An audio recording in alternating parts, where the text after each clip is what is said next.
Messi കേരളത്തിലെത്തുമെന്ന മന്ത്രി അബ്ദുൾ റഹ്മാൻ. പ്രഖ്യാപനം വിവാദത്തിൽ. സ്പോൺസർ അവർക്ക് ആവശ്യമായ മാച്ച് ഫീ അയച്ചു എന്നാണ് അറിയിച്ചിട്ടുള്ളത്. അതുകൊണ്ട് തന്നെ ഇനി മറ്റു തടസ്സങ്ങളൊന്നുമില്ല. മന്ത്രിയെ വിശ്വസിക്കുന്നില്ലെന്ന് മുസ്ലിം യൂത്ത് ലീഗ്. ഇപ്പോഴത്തെ പ്രഖ്യാപനം നിലമ്പൂരിലെ വോട്ടിനോ എന്ന് TP അഷ്റഫ്. കായിക മന്ത്രി കേരളത്തിലെ മൊത്തം ഫുട്ബോൾ പ്രേമികരെ ട്രോളുകയാണോ എന്ന ഒരു സംശയമാണ് അദ്ദേഹത്തിൻ്റെ ഓരോ പ്രസ്താവനകളും ഓരോ ഫേസ്ബുക്ക് പോസ്റ്റുകളും ഇതുമായി ബന്ധപ്പെട്ട് കാണുമ്പോൾ നമുക്ക് തോന്നുന്നത്. മന്ത്രിയുടെ സമൂഹ മാധ്യമ പേജിലും വിമർശനം. മെസ്സിയുടെ വരവിന് കാത്ത് ഫുട്ബോൾ ആരാധകർ.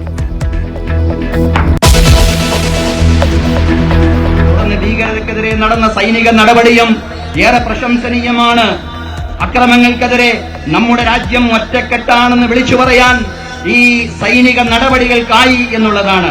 അതിന്റെ പിന്നിൽ പ്രവർത്തിച്ച എല്ലാ സൈനികർക്കും ആദരവോടുകൂടി നാം നന്ദി അർപ്പിക്കുകയാണ് സഹോദരങ്ങളെ.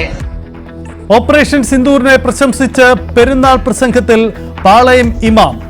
ഇന്ത്യയുടെ ഐക്യം തകർക്കാൻ ആർക്കും കഴിയില്ലെന്ന് VP സുഹൈബ് മൗലവി. ത്യാഗസ്മരണ പുതുക്കി ബലിപെരുന്നാൾ ആഘോഷം.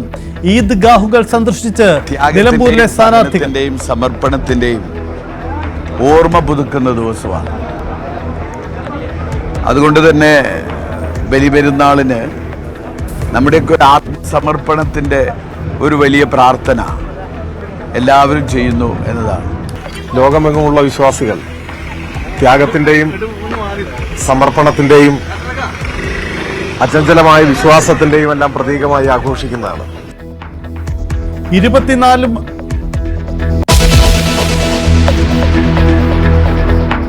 24 മണിക്കൂറിലൂടെ പുതിയ 391 കോവിഡ് കേസുകൾ കൂടി. 127 പേർ കേരളത്തിൽ. വിവിധ സംസ്ഥാനങ്ങളിലായി 4 മരണം. രാജ്യത്താകെ കോവിഡ് ബാധിതരായ 5755 പേരിൽ കേരളത്തിലുള്ള 1806 പേരും.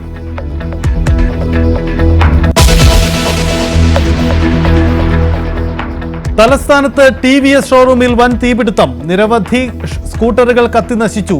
തീ നിയന്ത്രണ വിധേയമാക്കിയത് 2 മണിക്കൂർ നീണ്ട ശ്രമത്തിനൊടുവിൽ.